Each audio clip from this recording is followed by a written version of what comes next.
میرے پاکستانیوں، آج میں آپ سے ایک موضوع کے اوپر جس مسلسل میں بات کر رہا ہوں، میں بات تو اسی پہ کرنا چاہتا ہوں، لیکن میں آج ایک اپنا لائے عمل دینے لگا ہوں کہ ہم نے اب اس ملک میں یہ جو ظلم اور نا انصافیاں ہو رہی ہیں، اس کے اوپر اب ہم نے کون سی پولیٹیکل ایکٹیویٹی شروع کرنی ہے، اور وہ میں میری جو پولیٹیکل پارٹی ہے، میرے جو کارکن ہیں، ان کو اور میں پاکستانی عوام سے مخاطب ہونا چاہتا ہوں کہ اب اگلا راستہ کیا ہے، کیونکہ مجھے آہستہ آہستہ اب یہ یقین ہو گیا ہے کہ اس کے باوجود کہ ہمارا ملک کا آئین بڑے واضح طریقے سے کہتا ہے کہ الیکشن 90 دن میں ہونی ہے، یعنی جب ہم نے اپنی اسمبلیاں پنجاب کی اور پختونخوا کی، جب ہم نے اپنی اسمبلیاں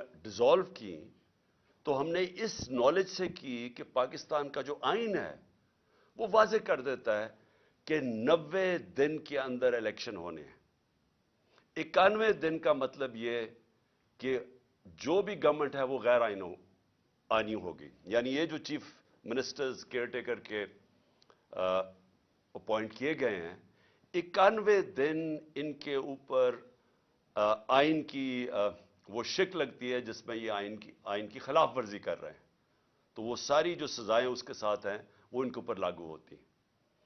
اور اس کے اندر جو الیکشن کمیشن ہے، جو چیف الیکشن کمشنر ہے، اس کا جو رولز اب تک سامنے آ رہا ہے کہ اس کے باوجود کہ اس کو پتہ ہے کہ پاکستان کا جو آئین ہے وہ 90 دن کے اندر الیکشن کروایا تھا جب ہماری اسمبلیاں ڈیزالو ہوئی، تو نہ گورنر نے ابھی تک اس کے اوپر چلا ہے، دونوں گورنرز نہیں چلے، نہ الیکشن کمیشن اس کے اوپر چلی۔ اور جو سب سے حیرتناک بات ہے کہ الیکشن کمیشن بے بسی ظاہر کر رہی ہے کہ جی پیسے نہیں ہیں، وہ کوئی گورنمنٹ کا ادارہ میرے ساتھ تعاون نہیں کر رہا، کہ جی وہ کوئی کہتا ہے، ہر قسم کی ہم خبریں پڑھتے ہیں کہ جی پولیس نہیں ہوگی تو فوج نہیں ہوگی۔ تو میرے پاکستانیوں، یہ سمجھ جائیں کہ جس دن پاکستان کے آئین کے اوپر کوئی عمل نہیں ہوتا اور پاکستان کی جوڈیشری عمل نہیں کروا سکتی، یعنی جوڈیشری فیصلہ کرتی ہے کہ یہ ہونا چاہیے آئین، اور یہ آئین، کیونکہ جوڈیشری تو آئین کی انٹرپریٹیشن کرتی ہے، تو وہ جب ایک چیز سامنے رکھتی ہے کہ یہ واضح آئین میں، اور اس کے بعد کوئی بھی حکومتی کوئی بھی ادارہ ڈپارٹمنٹ یہ کہے کہ ہم جی اس میں تعاون نہیں کر سکتے، اس کے بعد ملک کا قانون ختم ہو گیا۔ اس کا مطلب یہ کہ جب آپ کے ملک کے آئین کے اوپر پاکستان کی عدلیہ عمل ہی نہیں کروا سکتی، تو یہ سمجھ جائیں کہ اس سے بڑی بربادی ایک ملک کی نہیں ہو سکتی۔ جنگیں ہار کے ملک بچ جاتے ہیں، پھر سے کھڑے ہو جاتے ہیں۔ ایٹم بم، 2 ایٹم بم کے بعد ایک ملک 10 سالوں میں خوشحال ہو گیا۔ بم، جنگیں، زلزلے یہ تباہ نہیں کرتے ملک کو۔ ملک تباہ ہوتا ہے جب اس ملک کا انصاف ختم ہو جاتا ہے، جب اس ملک میں رول آف لا ختم ہو جاتا ہے، جب اس ملک کے جو بنایا ہوا آئین ہے اس کے اوپر عمل ختم ہو جاتا ہے، اور جب ججز اپنی ججمنٹ سے ایک ملک کے اوپر امپوز نہیں کر سکتے۔ تو ہم آج ادھر کھڑے ہو گئے ہیں، ہم آج ادھر کھڑے ہیں کہ ہم تماشا دیکھ رہے ہیں۔ میں پولیٹیکل پارٹی کا ہیڈ ہوں، ہم انتظار کر رہے ہیں کہ کب 90 دن کے الیکشن کا کب شیڈیول آئے گا۔ ہم نے پھر سے میں کہتا ہوں کہ میں کوئی پاگل تو نہیں تھا کہ میں اپنی 2 گورنمنٹس گرا دوں، ڈیزالو کر دوں۔ ہم نے تو آئین کو سامنے رکھتے ہوئے ڈیزالو کیا۔ پہلے ہم ان کو کوشش کرتے رہے، ان کو کہتے، یہ جو امپورٹڈ حکومت آئی ہے ان کو بار بار کہتے رہے کہ دیکھیں یہ ملک آپ نہیں چلا سکتے، آپ کے پاس پبلک مینڈیٹ نہیں ہے۔ الیکشن سے جو آتا ہے اس کے پاس مینڈیٹ ہوتا ہے، جو آکشن سے آتا ہے، یعنی جو لوگوں کے ضمیروں کی قیمت لگا کے کروڑوں روپے حرام کا پیسہ خرچ کر کے لوگوں کو خرید کے گورنمنٹ کراتا ہے، اس کے پاس پبلک مینڈیٹ نہیں ہوتا، وہ اس ملک کو کبھی بھی نہیں سنبھال سکتا تھا۔ جدھر مشکل فیصلے کرنے پڑے، یہ کہتے ہیں جی ہم نے بڑے مشکل فیصلے کیے. انہوں نے کیا مشکل فیصلہ کیا؟ قیمتیں بڑھا دی. یہ کوئی مشکل فیصلہ ہے کہ آپ آ کے ہر بجلی کی، گیس کی، سب کی، اور یہ جو قیمتیں بڑھاتے جا رہے ہیں کہ جی ہمیں آئی ایم ایف نے کہا. ہم بھی آئی ایم ایف کے نیچے تھے، ہم 2.5 سال آئی ایم ایف کے نیچے تھے، ہمیں بھی کہا جا رہا تھا قیمتیں بڑھائیں. ہم نے اپنے ملک کی دولت بڑھائی، ہم نے ویلتھ کریشن کی، ہم نے وہ اپنے ملک میں زیادہ ڈالرز، تاریخ میں سب سے زیادہ ڈالرز لے کے آئے. ہم نے پوری کوشش کی کہ ہمارے ملک کی جب دولت بڑھے گی تو ہم قرضے واپس کریں گے. انہوں نے آ کے آئی ایم ایف کے کندھے پہ بندوق چلائی، ساری چیزیں مہنگی کر دی کہ جی آئی ایم ایف کہہ رہا ہے ہمیں، اور لوگوں کی کمر توڑ دی. اور جو آمدنی تھی جس سے ہم نے قرضے واپس کرنے تھے وہ سکڑ گئے. نہ ہماری ایکسپورٹس بھی نیچے آ گئی، ریمیٹنس بھی نیچے آ گئی. اب ٹیکس کلیکشن نیچے آئے کیونکہ انڈسٹری بند ہو رہی ہے. جو ہماری پیداوار تھی، جو کسانوں کا حال ہے، وہ اب کسانوں کی پیداوار جب نیچے آئے گی تو ہم نے قرضے واپس کیسے کرنے ہیں؟ حل یہ تو نہیں ہے کہ اور مزید اور قرضے لیتے جاؤ. حل تو یہ ہے کہ ملک کی دولت میں اضافہ کریں تاکہ ہم قرضے واپس کریں. تو ان کے لیے جو مشکل اب ہے گورنمنٹ کے لیے، وہ ایک ہی تھی کہ کسی طرح یہ ملک میں ری اسٹرکچرنگ کروا دے. جو کرائسس آتا ہے اس کے اندر ہم ملک کے اندر اصلاحات کر دیتے، ہم اپنی آمدنی بڑھانے کے وہ سارا جو گورننس سسٹم ہے وہ چینج کر دیتے. وہ یہ اب کر نہیں سکتے کیونکہ ان کے پاس مینڈیٹ بھی نہیں ہے، نہ ان کے پاس صلاحیت ہے. لیکن میں آج اپنی قوم کے سامنے جو بات کہنا چاہتا ہوں کہ دیکھیں، اگر کسی کا خیال ہے، یہ میں پہلے بھی کہہ بیٹھا ہوں، کہ کوئی بڑا قابل، کوئی جینیس، کوئی اکانومسٹ دنیا سے باہر لے آئیں اور وہ ہمیں کوئی ایسی اکنامک پالیسی دے جس سے ملک اٹھ جائے گا، تو آپ کو سمجھنا چاہیے کہ اکنامک پالیسی ایک ملکی انوائرمنٹ کے اندر بنائی جاتی ہے. یعنی ایک ماحول ہوتا ہے جس کے اندر اکنامک پالیسی امپلیمنٹ کی جاتی ہے. یعنی آپ کی گورنمنٹ کیسے چلتی ہے. سب سے اہم چیز ہوتی ہے رول آف لا. وہ کیوں امپورٹنٹ ہوتی ہے کہ اس میں جب میں کانٹریکٹ، میں مثلا سرمایہ کار پاکستان میں پیسہ لگانا چاہتا ہوں تو کیا میں اپنا کانٹریکٹ انفورس کر سکوں گا؟ کیا عدلیہ میری انویسٹمنٹ کو پروٹیکٹ کرے گی؟ کیا ملک کے اندر کیا وہ رول آف لا یعنی قانون کو امپلیمنٹ کرنے کی کیا وہ صلاحیت ہے کہ مجھے اعتماد ہوگا کہ میں جب پیسہ لگاؤں گا تو اس کی حفاظت کی جائے گی؟ آج یہ حال ہے کہ جو لوگوں نے پاکستانی بینکوں کے اندر ڈالرز رکھے ہوئے تھے، آج ان کو ڈالرز نہیں مل رہے. یہ ان کو گارنٹی دی گئی تھی کہ آپ اپنے ڈالرز پاکستان میں رکھیں بینکوں میں اور ہم ان کی حفاظت کریں گے. آج وہ لوگ اپنے ڈالرز بینکوں سے نہیں نکال سکتے. یہ بھی یہ کانٹریکٹ جو سوشل کانٹریکٹ ہوتا ہے عوام میں اور حکومت میں، پہلے تو یہ اس کی نفی کر کے رکھ دی ہے. اب سوچیں کون باہر سے پیسے لے کے آئے گا پاکستان میں؟ بلکہ بیرون ملک پاکستانی ابھی بھی اپنا پیسہ نکالنا شروع ہو گئے ہیں یا پیسہ نہیں لا رہے پاکستان میں، جس کا مطلب کہ ڈالرز مزید اور کم ہوتے جا رہے ہیں پاکستان میں، جس کا مطلب ڈالر کے قرضے بڑھتے جا رہے ہیں پاکستان میں. تو اس ماحول کے اندر یہ جو آج اتنی بڑی ہمارے آئین کی خلاف ورزی ہو رہی ہے کہ 90 دن سے یہ کوئی ان کی سوچ نہیں نظر آ رہی کہ 90 دن کے اندر الیکشن کروانا ہے، بلکہ پورا دباؤ رکھا جا رہا ہے، ہر ادارے کے اوپر دباؤ رکھا جا رہا ہے کہ کسی نہ کسی طرح یہ الیکشن کو کھینچے. کیونکہ یہ ساری جو پی ڈی ایم ہے یہ الیکشن سے بھاگ رہی ہے، ڈرتی ہے الیکشن لڑتے ہوئے. ان کو پھر سے میں کہتا ہوں، یہ الیکشن سے گورنمنٹ میں نہیں بیٹھے، آکشن سے بیٹھے ہوئے ہیں. یہ ڈرے ہوئے ہیں الیکشن ہوگا یہ ہار جائیں گے. لہٰذا اس کا مطلب یہ ہے کہ آئین کی خلاف ورزی ہو جائے لیکن الیکشن نہ ہو. اور یا پھر یہ کوشش کر رہے ہیں جو میں نے بات شروع کی تھی کہ میں پارٹی کا ہیڈ ہوں، ہمیں ابھی تیاری ہونی چاہیے تھی الیکشن کیمپین کی، مجھے ابھی ٹکٹس فائنلائز کرنے چاہیے تھے لوگوں کے تاکہ وہ ہمارے سارے جو کینڈیڈیٹس اپنے حلقوں میں نکلیں، لیکن ابھی تک ہمیں ڈیٹ ہی نہیں مل رہی. اور یہ کدھر تک جائیں گے؟ کیا ان کا وہ خیال ہے جو انہوں نے کراچی میں کیا تھا کہ ڈیلے کرتے کرتے، ڈیٹس چینج کرتے کرتے آخر میں اتنا تھوڑا ٹائم دیا الیکشن سے پہلے کو کوئی کیمپین ہی نہیں کر سکا، کیونکہ یہ چاہتے تھے کہ ٹرن آؤٹ کم ہو. اگر لوگ کم نکلیں گے ووٹ ڈالنے کے لیے تو یہ سمجھتے ہیں کہ انہوں نے دھاندلی کر کے یہ الیکشن جیت سکتے ہیں. جو کراچی میں پیپلز پارٹی کا کراچی میں ووٹ بینک ہے ہی نہیں، کوئی پول سروے کر لیں، لیکن وہ الیکشن میں بڑا کارنامے دکھاتی ہے. وہ کیوں کرتی ہے؟ کیونکہ لوگ نکلتے نہیں اور دھاندلی کا موقع مل گیا. ہماری جو تحریک انصاف کی کوشش، جو ہم 16 جولائی کا الیکشن جیتے، اس کے بعد جو ہم اکتوبر کے اندر نیشنل اسمبلی کے الیکشن جیتے، جو ہم 16 جولائی کو پروونشل اسمبلی کے پنجاب میں الیکشن جیتے، ہم کیسے جیتے؟ کیونکہ بڑا زبردست ٹرن آؤٹ ہوا. پبلک، وہ کبھی بائی الیکشن میں اتنی پبلک نکلی نہیں، اس لیے ہم جیت گئے. اور دھاندلی کے باوجود ہم جیتے.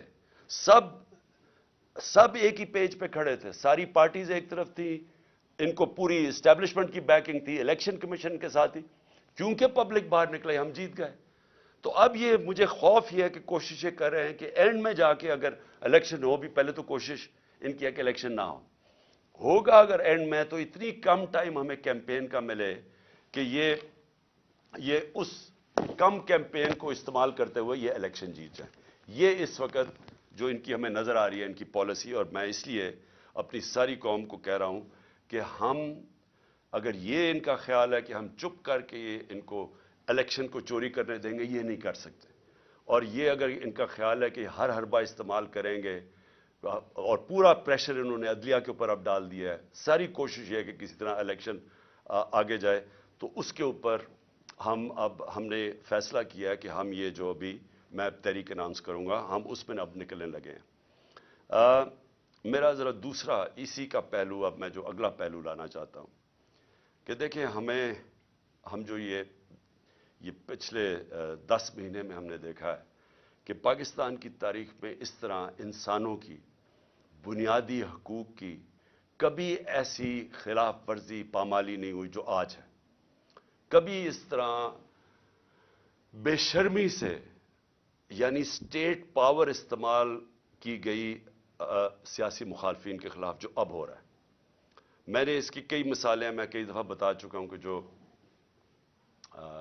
شہباز گل سے شروع ہوا تشدد، اس کو ننگا کیا گیا، اس سے جو ظلم کیا گیا جیل میں، مجھے ابھی تک افسوس ہے کہ کوئی ان لوگوں کے اوپر کارروائی نہیں ہوئی جو ذمہ دار تھے اس کے.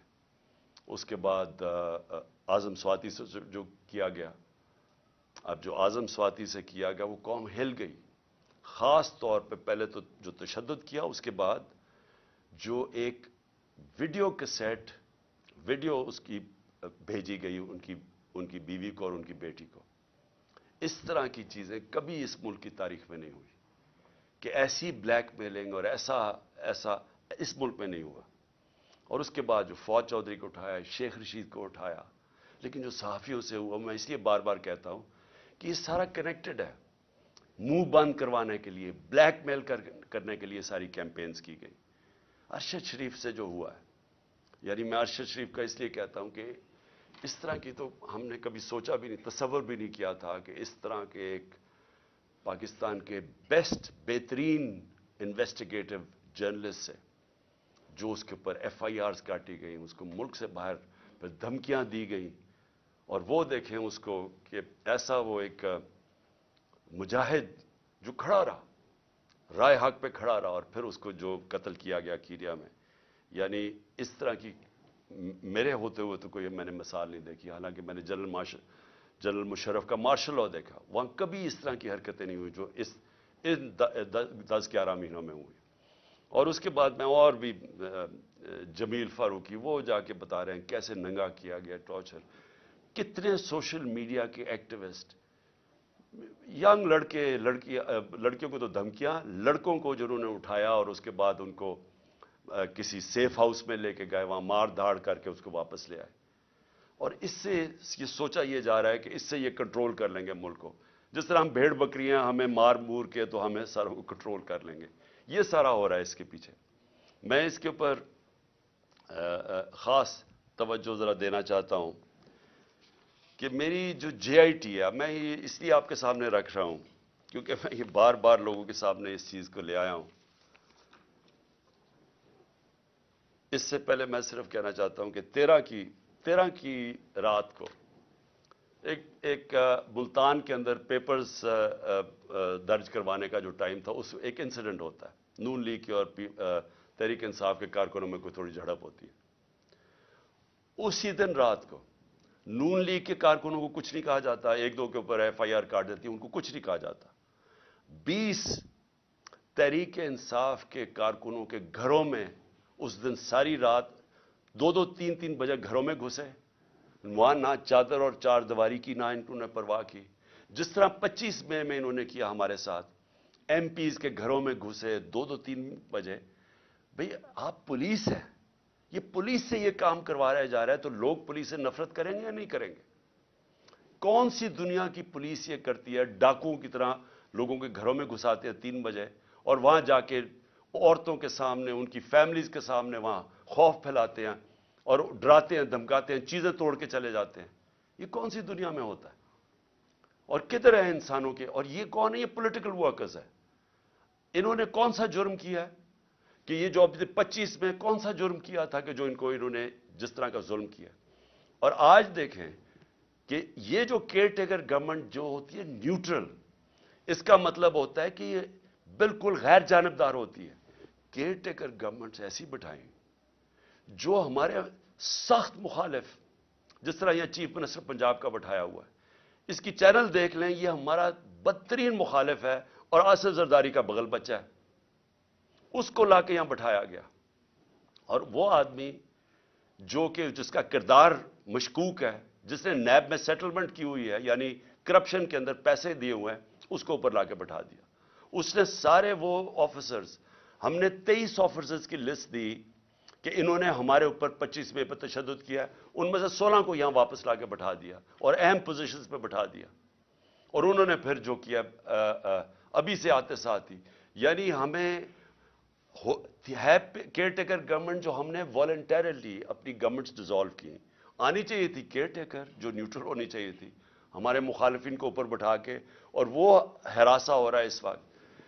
ہمارا علی سائی ہیں، میں ذرا ایک اور آپ کے مثال، علی سائی ہیں داماد چیف جسٹس پنجاب کے، لاہور ہائی کورٹ کے، اس کے اوپر پہلے کسی آدمی کو پکڑا، اس کو بند کیا، اس کے اوپر تشدد کیا، اس سے کیس بنایا اس کے خلاف، اور اب اس کو نیب میں بلایا جا رہا ہے۔ عثمان ڈار ہمارے وہاں سیالکوٹ کے جو ایم این اے کے ایسپرنٹ ہے، ایک آدمی کو پکڑا، وہ حالانکہ اس کی کوئی پوزیشن نہیں تھی، اس کو پکڑا، اس کو کہا اس کے خلاف کیس بناؤ، تم سٹیٹمنٹ دو اس کے اگینسٹ، اس کو لے کے گئے، اس کو بند کیا، سیف ہاؤس میں بند کیا، اس کو پہلے مارا، دھمکایا، ننگا کیا، اس کے بعد کہا آپ کے بیوی بچوں سے ہم یہ کریں گے، اگر آپ یہ نہیں کریں گے، اسے سٹیٹمنٹ سائن کروا لی۔ اور یہ صرف اور صرف کوشش ان کی کہ کسی نہ کسی طرح تحریک انصاف کو کمزور کیا جائے، ڈرایا دھمکایا جائے۔ اس وجہ سے میں وہ ابھی تحریک اناؤنس کر رہا ہوں اس کے بعد کہ ان کا جو آپ کا شوق ہے انشاءاللہ ہم آپ کا شوق پورا کر دیں گے۔ لیکن جو افسوسناک چیز ہے، میں یہ صرف اپنے کارکنوں کا اس لیے بتانا چاہتا ہوں کہ ایک تو یہ کیا کرتے ہیں کہ ان کے اوپر ظلم کرتے ہیں لوگوں پہ، پھر اس کی کہانیاں آتی ہیں ہمارے لوگوں کے پاس کہ جی یہ آپ کے اوپر ظلم کیا گیا تاکہ وہ باقی لوگ ڈر جائیں۔ ہمارے ایک ایم پی ہیں پنجاب کے، اس کو انہوں نے بلا لیا، ڈرایا دھمکایا، پھر اس کو اعظم سواتی کی انہوں نے وہ ویڈیو دکھائی جدھر اعظم سواتی کے اوپر تشدد ہو رہا ہے، اس کو دکھایا گیا کہ یہ تمہارے سے بھی ہوگا۔ اعظم سواتی کے اوپر جب تشدد کر رہے تھے تو اس کو کہہ رہے تھے عمران خان کو بتائے، اس سے یہ ہم کریں گے۔ یہ ہمارے وہ لوگ ہیں جو ہم پیٹ کاٹ کے جن ایجنسیز کو پال رہے ہیں، وہ یہ دھمکیاں دے رہی ہیں۔ پھر وہ شہباز گل اس کے بعد سارا وقت پوچھے کہ جی بتاؤ عمران خان نے نہیں، اس نے تمہارے خلاف سٹیٹ، یعنی شہباز گل سے میرے خلاف اسے لے رہے تھے، ایویڈنس لے رہے تھے کہ بتاؤ کہ عمران خان نے یہ کروایا تاکہ مجھے پھنسا سکے۔ جس کو یہاں سرکاری نوکروں کو انہوں نے جو پنجاب میں تھے جن کو اب او ایس ڈی کر دیا، ان کو بار بار پوچھتے تھے جی بچاؤ کوئی کرپشن ہے، کوئی انہوں نے کچھ کیا، کوئی انہوں نے پیسے لیے کوئی پوسٹنگ ٹرانسفر پہ۔ یہ آج حال ہے کہ کیونکہ یہ چاہتے ہیں کہ ہم اس کرپٹ ان کرپٹ لوگوں کو مان جائیں تو اس طرح کے حالات ہیں. لیکن میں جو سب سے جو ہم سب کے لیے ایک فکر کرنے والی بات ہے، میرے اوپر حملہ ہوتا ہے، ایکس پرائم منسٹر، وہ پہلے میں کہتا ہوں کہ یہ حملہ ہونے والا ہے، میں بتایا سب کو، میں نے میڈیا پہ گیا، لیکن جنہوں نے حملہ کیا وہ سارے اقتدار میں بیٹھے تھے. ایک ڈرٹی ہیری تھا، وہ بھی پاور میں تھا، اس کے پاس ساری اندرونی پاور ہے. دوسری طرف رانا ثناء اللہ اور شہباز شریف. اب جب مجھے پتا تھا کہ یہ ساری جو پلاننگ ہو رہی ہے، کیوں اس کے بعد ہمیں تو پوری خبریں آ رہی تھی اور اندر سے خبریں آ رہی تھیں کہ یہ ہونے والا ہے. تو جب یہ ہوا، جب میرے پر وہ وزیر آباد میں انسیڈنٹ ہوا، تو میں اس کے اوپر ہم کافی بات چیت کر چکے ہیں کہ انہوں نے ایک دم کہہ دیا کہ ایک شوٹر ہے. جو جے آئی ٹی بیٹھی اس نے تھوڑی دیر کے بعد ثابت کر دیا 3 شوٹر تھے. اس کا فرینزک تھا بھی، 3 جگہ سے گولیاں، وہ خول ملے گولیوں کے. اور وہ جو سارا بیانیہ تھا کہ ایک شوٹر نے اور دینی انتصاب پسند نے کیا، وہ سارا ختم ہو گیا. اس کے بعد وہ جے آئی ٹی، میں بھی صرف آپ کو یاد کراؤں کہ جو پنجاب کی بنائی ہوئی جے آئی ٹی، اس میں نہ پنجاب کا جو ڈی پی او تھا گجرات کا، جس نے ویڈیو بنائی تھی، نہ وہ پیش ہونے کے لیے تیار، نہ وہ اپنا فون دینے کے لیے تیار، اور نہ جو سی ٹی ڈی جو ٹیررزم کی جو تھی، جو اس کو اٹھا کے لے گئی لڑکے کو، اس کے بعد جو شوٹر تھا اس کو جب اپنے پاس رکھا، انہوں نے دوسری ویڈیو بنائی، نہ وہ تیار ہوئے کہ نہیں ہم نہیں آپ کو، نہ وہ پیش ہونے کے لیے آیا وہ جو سی سی پی او تھا، اور نہ ہی انہوں نے اپنا فون دیا. یعنی پنجاب گورنمنٹ کی جے آئی ٹی کی انہوں نے خلاف ورزی کی. میں یہ پھر رول آف لا پہ آ رہا ہوں کہ یہ جب اس طرح ہونا شروع ہو جائے تو گورنمنٹ تو ختم ہو جاتی ہے. سٹنگ گورنمنٹ ایک تفتیش کر رہی ہے، جس پارٹی کی پاور میں ہے گورنمنٹ، اس پارٹی کے سربراہ کے اوپر قاتلانہ حملہ، اس کے اوپر پولیس والوں نے منع کر دیا. پھر جے آئی ٹی جو بنی، اس کے 4 ممبرز نے جا کے ایک دم جے آئی ٹی کے خلاف بیان دے دیا. پروسیکیوٹر جنرل نے پھر ان 4 کے اوپر تفتیش کی اور ان کا ان کے اوپر ایکشن لینا چاہیے، انہوں نے جان کے سیبوٹاج کیا. کس کے کہنے پہ یہ ہو رہا تھا؟ اب سوچیں وہ کتنا طاقتور ہوگا جو اس کے باوجود کہ ہم پاور میں بیٹھے ہیں، ہماری پولیس ہماری بات نہیں سن رہی تھی. یہ ہوتی ہے رول آف لا. اب سوچیں کہ اگر ہماری گورنمنٹ کا یہ حال تھا کہ ہم اپنے سربراہ کے اوپر جو اس گورنمنٹ کا پارٹی کا ہیڈ تھا، اس کو انصاف نہیں دے سکے تو باقیوں کو کیا انصاف دینا تھا؟ اس گورنمنٹ نے کس کی بات سن رہے تھے؟ اور اب آپ سنیں کہ اس کے بعد اب کیا ہوتا ہے. کیئر ٹیکر گورنمنٹ آتی ہے. کیئر ٹیکر گورنمنٹ کا صرف کام الیکشن کروانا ہے. آن گوئنگ انویسٹیگیشن ہے جے آئی ٹی کی. جے آئی ٹی نے فائنڈنگز سامنے آ گئی، کیئر ٹیکر گورنمنٹ آ کے جے آئی ٹی کو پہلے تو روک دیتی ہے. پھر وہ جو آفیسر کام کر رہا ہوتا ہے اس کے اوپر اس کو ایس ڈی بنا دیتی ہے، ریکارڈ سیز کر لیتی ہے. اب یہ ذرا سنیں، ریکارڈ سیز کرتی ہے تو یہ آج ہوتا کیا ہے؟ عدالت پہلے تو وہ جو جے آئی ٹی کی تفتیش ہو رہی ہوتی ہے، اس کے اندر جب وہ کیس لگتا ہے پچھلی باری، تو وہ کہتے ہیں جی ہمارے پاس تو ریکارڈ ہی نہیں، اور وہ ریکارڈ ہی نہیں دے رہا. اینٹی کرپشن کے نیچے جو اپنا آدمی اینٹی کرپشن کے اوپر یہ لے کے آتے ہیں، اپنے کا مطلب شہباز شریف کا آدمی، وہ ہمیں ریکارڈ ہی نہیں دیتا. یعنی جے آئی ٹی کو جو عدالت کے سامنے وہ ریکارڈ ہی نہیں دیتا جو اس کے پاس ریکارڈ پڑا ہوتا ہے. پھر وہ جو عدالت اسے کہتی ہے، اینٹی ٹیررزم کورٹ جو گجرانوالہ کا ہے، وہ آرڈر کرتا ہے ڈی جی کو کہ ریکارڈ پروڈیوس کرے، ہمارے سامنے ریکارڈ لے کے آؤ. پہلے وہ ریکارڈ نہیں لے کے آتا، پھر دوسری 2 پروسیکیوٹرز جاتے ہیں اینٹی کرپشن میں وہ ریکارڈ لینے. جب وہ وہاں جاتے ہیں تو پتہ چلتا ہے کہ صرف 11 صفحے رہ گئے ہیں، سارا ریکارڈ جے آئی ٹی کا غائب ہو گیا، اور صرف اس میں سے 11 صفحے رہ گئے ہیں. چن کے وہ 11 صفحے جن کا کوئی بے معنی ہے. یعنی جے آئی ٹی کو سیبوٹاج کر دیا گیا اس نئی گورنمنٹ نے. اور پھر سنیں ذرا، اب میں ذرا پورا اس کو سمجھاؤں اب یہ کیا ہوا ہے. ایک جو ہوتا ہے جس کو جیل میں رکھا ہوتا ہے، اس کی بیل ہو جاتی ہے. یعنی 2 آدمی جیل میں، ایک کو بیل ہو جاتی ہے. اور کیونکہ ہمارا کیس نہیں رجسٹر کرتی، کیونکہ